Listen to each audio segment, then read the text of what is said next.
नमस्कार। जय हिंद दोस्तों। ये राजपूताना और इसी के साथ ईडब्ल्यूएस के रिगार्डिंग में बहुत अच्छी खबर आप सभी के लिए लेके आया हूँ। जो कार्य मैंने पिछले नाना करते करते 10 या 8 मार्च को प्रारंभ किया था वो आज कुछ तौर पे सफल होता हुआ साफ नज़र आ रहा है कि कार्य हमारा कुछ तौर पे सफल हो चुका है। जैसा आप देख पा रहे हैं, मैंने पूरी अपनी कोशिश करी और हर एक ज़िले से जोड़ने की कोशिश करी। आप सभी को सूचित कर दूं, आप मुझसे अभी भी आप मुझसे जुड़ सकते हैं। वापस आपको बता देता हूं आप मुझसे जुड़ कैसे सकते हैं।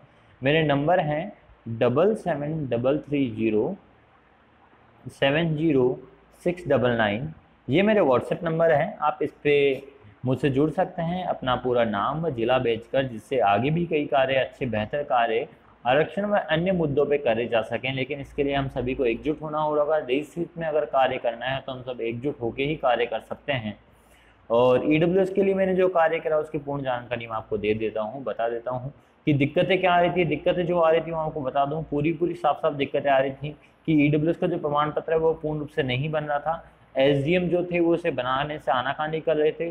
तहसीलदार स्तर पर भी ये आनाकानी कर रहे थे। ना ही पटवारी जो था, पटवारी भी ना इसको बना रहा था, वो सिर्फ एक दूसरे पे टाल रहे थे। और जो कार्य बता दिया गया कि ग्राम सेवक भी इसमें इन्वॉल्व था, जबकि ग्राम सेवक का एक्चुअली इसमें कोई ज़्यादा रोल नहीं था। सामाजिक अधिकार जो मंत्र है, सोशल जस्टिस वाला, वहां से मैंने पूर्ण रूप से लिखवा लिया है, पूरा काम करवा लिया है। और उनसे मैंने 12 मार्च को ही आदेश पारित करवा दिए थे कि 12 मार्च को जाके मैंने एप्लीकेशन 10 मार्च से रेगुलर लगातार इस काम में लगा हुआ था। और 12 मार्च को नोटिफिकेशन जारी किया गया कि जल्द से जल्द बनाया जाए, लेकिन अभी तक बनाए नहीं गए। उसके पश्चात मैंने हर एसडीएम ऑफिस और मोस्ट ऑफ एसडीएफ के पास यहाँ कॉन्टेक्ट करा। जयपुर कलेक्ट्रेट में मैं गया, यादव साहब जो अभी वर्तमान के कलेक्टर साहब, उनसे मिला, एडीएम साहब से मैं मिला, हम मिले जाके। इकबाल खान जी को हमने लेटर दिया, जो कलेक्टर साहब का लिखा हुआ लेटर था वही मैं अभी आपको दिखाऊंगा आगे।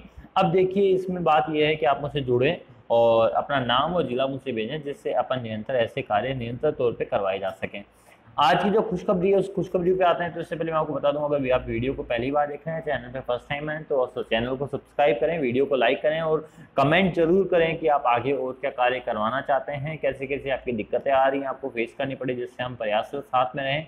तथा आपको बता दूं, अपने क्लासेस हैं, सत्यार क्लासेस, राजपूताना शिक्षण संस्था, वहाँ पे भी आप आके अपने ज्वाइन कर सकते हैं। अभी एनटीपीसी के अपन नए बैच अपने चल रहे हैं, जिसमें आप आके ज्वाइन कर सकते हैं। और मैं पुष्पेंद्र सिंह शेखावत समता आंदोलन से जुड़ा हुआ हूँ। समता आंदोलन जो जयपुर में भी कार्यरत है, वह अपने खातीपुरा में, और यहाँ पे मैं प्रदेश युवा प्रकोष्ठ का कोषाध्यक्ष हूँ। और समता आंदोलन हर एक समाज, हर एक वर्ग के लिए कार्य कर रहा है।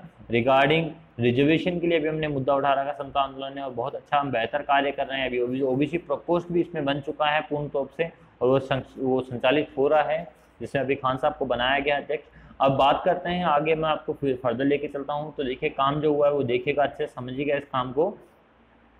जो काम अपना हुआ है वो ये है कि अब आपके कोई भी ईडब्ल्यूएस प्रमाण पत्र कलेक्टर में नहीं अटकेंगे, क्योंकि मैं पर्सनली जाके ये रिकमेंड करवा के आ चुका था कि नोडल ऑफिसर नियुक्त करे जाएं, जिससे हर एक कलेक्ट्री के अंदर, हर एक कलेक्ट्रेट में आपको एक नोडल ऑफिसर नियुक्त करना होगा, जो एसडीएम रैंक का होगा। और वो ये निश्चित करेगा कि कहीं पे प्रमाण पत्र देरी हो रही है तो उन्हें अतिशीघ्र नियुक्त बनाया जाए। ठीक है, ये जो भी दिक्कतें आ रही थी पूरी न्यूज़ में आपको व्हाट्सएप पे भी आपको ये मिल जाएगी, आप पढ़ सकते हैं। सरकार ने आर्थिक कर्मचारी कमजोर वर्ग के प्रमाण पत्र जारी करने के भले ही निर्देश दिए, लेकिन ये बन निर्देश ने आपको बताया था। लेकिन इसके बाद में मैंने कई दिक्कतों के खुद में भी दिक्कतें फेस करी। आवेदकों को प्रमाण पत्र जारी करने के काम में तेजी लाने के लिए अब सामाजिक न्याय एवं अधिकारी मंच ने एक नया आदेश जारी किया है। वो ये कराया है नया आदेश कि कौन नियुक्त करेगा, एक नोडल अधिकारी नियुक्त करा जाएगा, जिससे हमारी सब दिक्कतें दूर हो सकें। दिक्कत ये आ रही थी, कोई भी संपत्ति संबंधी आ रही थी जो भी दिक्कतें, उन सबको अब दूर करा जाएगा। दूसरी चीज़ मैंने आपको अच्छे से बताया था, पटवारी रिपोर्ट में भी निकल रहे थे, आने पटवारी रिपोर्ट के अंदर ये सब आनाकानी कर रहे थे, आप देख पा रहे हैं।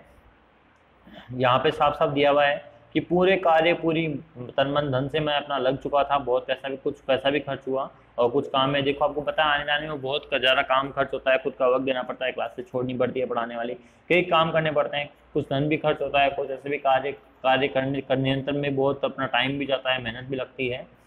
आप मुझसे जुड़ सकते हैं, मैंने आपको बताया, साफ साफ मैं आपको बता रहा हूँ। आप आगे भी निरंतर ऐसा कार्य चाहते हैं तो मैं आप सबके लिए तत्पर खड़ा हूँ। और देखो, कुछ जिलों के अंदर ये अभी जारी हो चुके हैं, जैसे नागौर मेड़ता का है, मेड़ता में जारी हो चुके हैं। कुछ और जो हैं ज्ञापन आपको देने हैं, उसके लिए मैं आपको बताऊंगा कि आप कैसे मुझसे जुड़ सकते हैं। कई मतलब जो सारी दिक्कतें थी सब कंप्लीट, सारा काम मैं आपके लिए कर चुका हूँ। जैसे ये मुद्दे हैं वो लगातार अपन निरंतर रूप से उठाए जा रहे हैं और उठाते रहेंगे निरंतर रूप से, जिसमें मैं कोई कमी नहीं आने दूंगा आपको, और आप निरंतर मुझसे जुड़ते रहिए। और मैं आपको इसी के साथ आपको कुछ एक चीज़ दो चीज़ बातें और बता दूं। ये बातें ये हैं, मुख्य रूप से आप ध्यान रखें कि अगर किसी का ईडब्ल्यूएस नहीं बनता है तो वो सीधा आप कलेक्टर ऑफिस में फ़ोन करें, कलेक्टर ऑफिस में वो सीधा कॉल करें अपने कलेक्टर ऑफिस में, वहाँ उन्हें कंप्लेंट करें। दूसरी चीज़, ईडब्ल्यूएस बनवाने से पहले आप ये निश्चित करें कि आप ईडब्ल्यूएस की मान्यताओं को पूर्ण रूप से उसमें सभी जो भी कंडीशन दे रखी हैं उन्हें शर्तों को आप पूर्ण करते हैं, तभी आप ईडब्ल्यूएस के लिए अप्लाई करें। दूसरी बात, इन शर्तों के अंदर मुख्य बातें ये हैं, आपका 200 गज से ज़्यादा बड़ा भूखंड आपके गांव में नहीं होना चाहिए जहां आप रहते हैं। अगर शहर की बात हो रही है तो 100 गज से बड़ा नहीं होना चाहिए। अगर फ्लैट की बात हो रही है तो 1000 स्क्वायर फीट से बड़ा आपका फ्लैट नहीं होना चाहिए। आई बात समझ में? दूसरी चीज़, इसके अलावा जो आती है, आपकी आय जो है वो 8 लाख से ऊपर नहीं होनी चाहिए। ये मुख्य मुद्दा है जो आपको ध्यान रखना है। इसके अलावा भी कुछ बातें मैं आपको कर दूं। ग्रामीण जो क्षेत्र हैं, हम उन ग्रामीण क्षेत्रों में कोशिश तो हमारी ज़मीनी प्रावधान हटाने की रहेगी, लेकिन अगर जब ज़मीनी प्रावधान हटा दिए गए तो ये कुछ तौर पे दिक्कतें पूरी बहुत ज़्यादा हो जाएंगी। तो जो ये प्रावधान राजस्थान में लागू करे गए हैं वो प्रावधान मेरे हिसाब से, मैं अपने हिसाब से बता रहा हूँ, सब अपना अपना सबका अपना अपना तर्क होता है, मैं सिर्फ एक तर्क रख रहा हूँ, मैं अपना सिर्फ एक तर्क रख रहा हूँ जो हर जगह समान रूप से लागू नहीं होता है, जो हर जगह समान रूप से लागू नहीं होता है। जैसे जमीनी प्रावधान राजस्थान में लागू करे गए हैं वो जमीनी प्रावधान हर राज्य में अलग अलग हो सकते हैं, लेकिन राजस्थान में बिल्कुल पूर्णतः अलग है, क्योंकि राजस्थान में बड़ी जगह होती है, जनसंख्या कम है लेकिन क्षेत्रफल ज़्यादा है। जैसलमेर जैसे इलाकों की बात करेंगे तो बहुत अलग अलग होता है।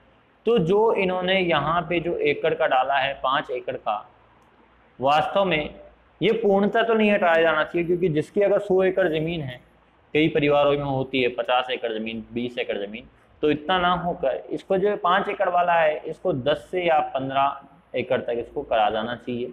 ये मेरा तथ्य ये है, बाकी आपका तर्क क्या होगा सबका बदल सकता है। आप अपने तर्क नीचे कमेंट बॉक्स में टाइप कर सकते हैं, कमेंट बॉक्स देकर वहाँ दे सकते हैं।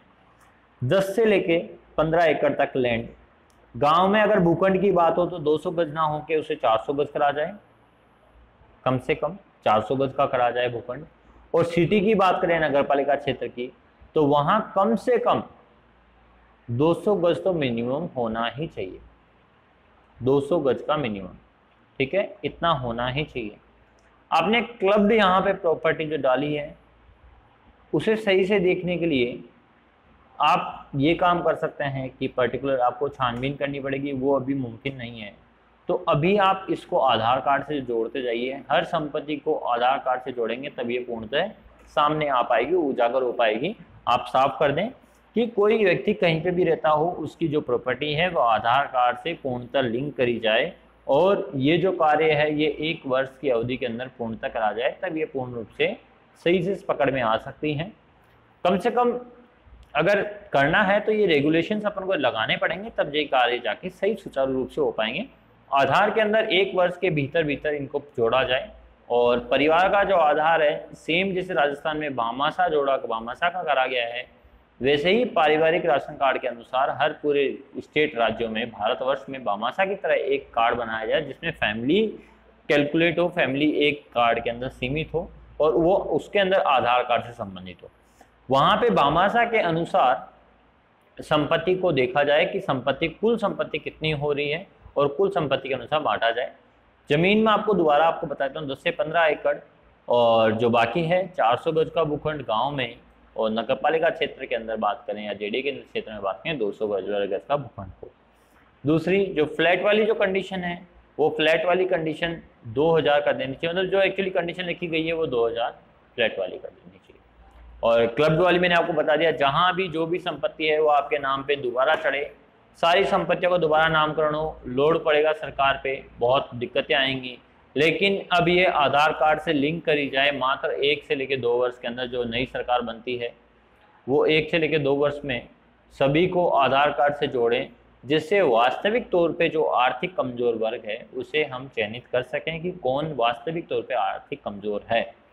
दूसरी बात, जो भी फर्स्ट ग्रेड का कर्मचारी होता है सरकार में, उसका आरक्षण चाहे SC हो, चाहे ST हो, चाहे OBC हो, चाहे जनरल हो, उसका आरक्षण पूर्णतः खत्म कर देना चाहिए तत्काल प्रभाव से। उसके आरक्षण में किसका आरक्षण खत्म होगा ये भी मैं आपको बता दूं, उसका स्वयं का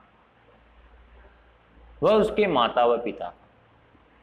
लेकिन उसके भाई और बहनों का आरक्षण इसमें खत्म ना हो, क्योंकि उन्होंने भी शिक्षा वही ग्रहण करी, तो उसमें भाई व बहनों का आरक्षण नहीं खत्म होना चाहिए। इस चीज को मैं आपको बता दूं।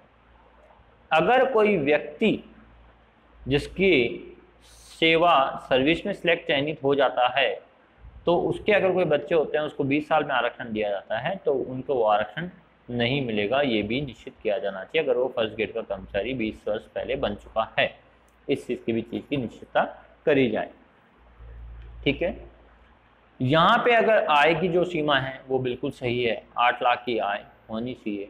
और ये सभी रूल्स एंड रेगुलेशंस मात्र जनरल कैटेगरी में ही नहीं, ओबीसी, एससी और एसटी में भी लागू करा जाए, जिससे जो इन वर्गों का जो गरीब है वो वास्तविक तौर पे कार्य कर सके और अपने अधिकार पा सके।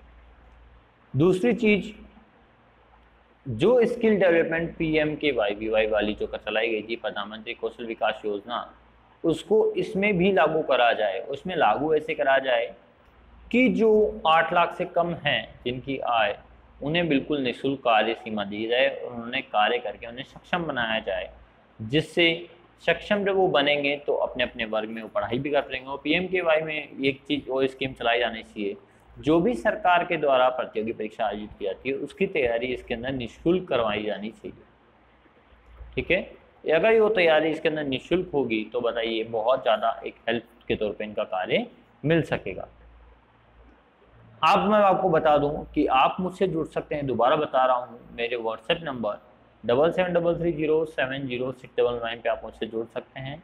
मेरा नाम पुष्पेंद्र सिंह शेखावत है और आप अपना पूरा नाम व ज़िला भेजकर मुझसे जुड़ सकते हैं, जिसमें मैं आपको ऐड कर दूंगा आपके डिस्ट्रिक्ट के ग्रुप में। और आगे अपन ऐसे ही कार्य निरंतर तौर पे करते रहेंगे, जैसे मैंने आपको बताया, जैसे अभी EWS का कार्य कराया, अभी भी EWS में आपको कई दिक्कतें आएंगी, तो 5 दिन के लिए आप रुकेगा, 5 दिन के लिए रुकेगा, 5 दिन में आपकी सभी दिक्कतें जो हैं वो दूर हो जाएंगी, स्वतः ही दूर हो जाएंगी, क्योंकि सभी हरकत में आ गए हैं हमारे एक्शन लेने से, और हम निरंतर ऐसे ही एक्शन लेते रहेंगे।